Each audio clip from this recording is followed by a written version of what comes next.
Welcome to Book Talk. I'm Winston. I like to read good books, and you should too. Today we are talking about The Campers and Criminals Cozy Mysteries by Tonya Kappes. And there is a whole series of these, more than 24 of these books. And that is just this one series. Tonya Kappes has several other cozy mysteries, which we'll do in their own video. Today we're just talking about the Camper and Criminals series and its heroine, Mae West. These are cozy mysteries. These are small town mysteries.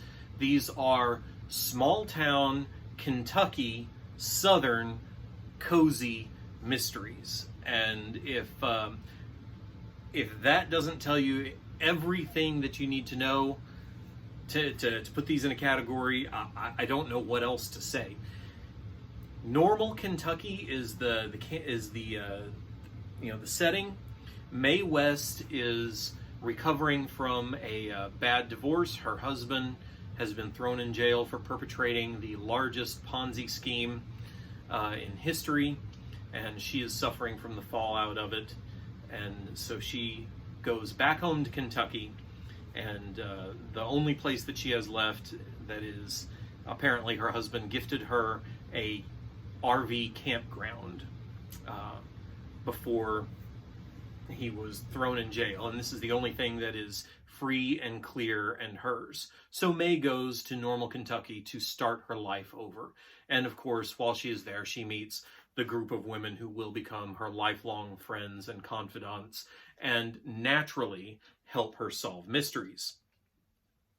So if you have shades of Jessica Drew, dial the age down a little bit, but you are on the right track. Normal Kentucky turns out to be a very dangerous place with at least one murder per book.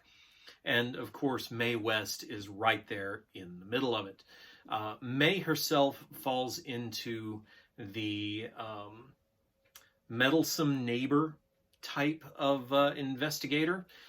So, for the first book, of course, she's a suspect. And then after that, she is just happens to be nearby, or one of her friends is involved, or she has some reason for poking her nose into an investigation where she has no business being otherwise, and naturally hilarity ensues.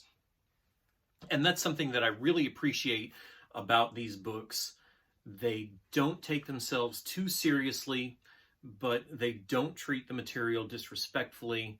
And they never lean into the stereotypes in a way that becomes mean-spirited and unfunny. Everything in here just feels like a hometowner describing home, and maybe that's because I'm from that kind of background myself, so maybe I just appreciate that more.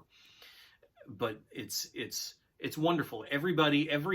The entire cast of characters in Normal Kentucky, and they are characters, has their own nuances and their own reasons for being there and their own ways to relate specifically to Mae West. And I think that is really at the heart of the series.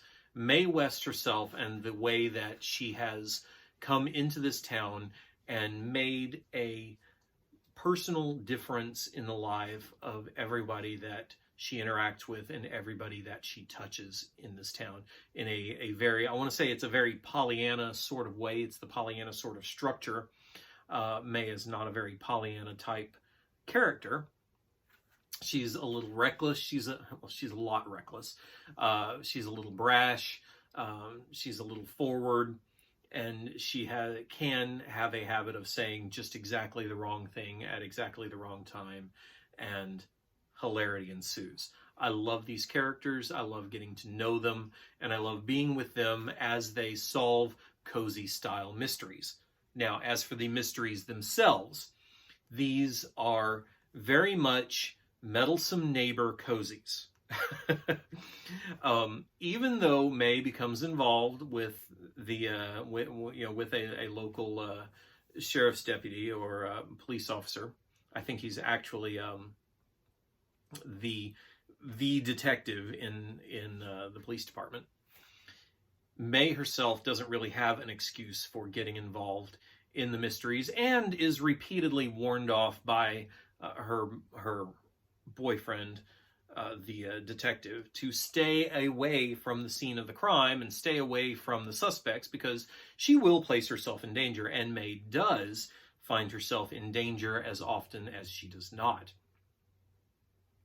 The mysteries themselves are very traditional cozy style mysteries. You get to know your small cast, and as you get to know the small cast, more things come to light until finally the killer is revealed. Sometimes May has a hand in it. Often she does not. Most of the time, the killer would have been revealed without May's intervention, just through Hank's police work or through problems that they have made for themselves in the commission of the crime. May just happens to be in exactly the wrong place at exactly the wrong time, and I keep saying this phrase, but it applies to this series: hilarity ensues. It's a wonderful light read. The books are very short, maybe 30 or 40,000 words. I didn't do a word count each, and there's a lot of them. You can really get to know these characters and get to live in normal Kentucky yourself. And and every now and then I look at the map and I'm like, Kentucky's not that far away. Normal's got to be a real place, right? Well, one can hope. So they're very charming.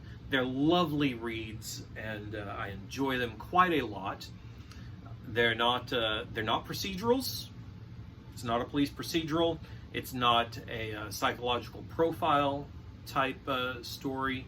They're not locked room mysteries, and the investigators really have no excuse for being there other than that they want to be there and can't seem to keep themselves out of trouble.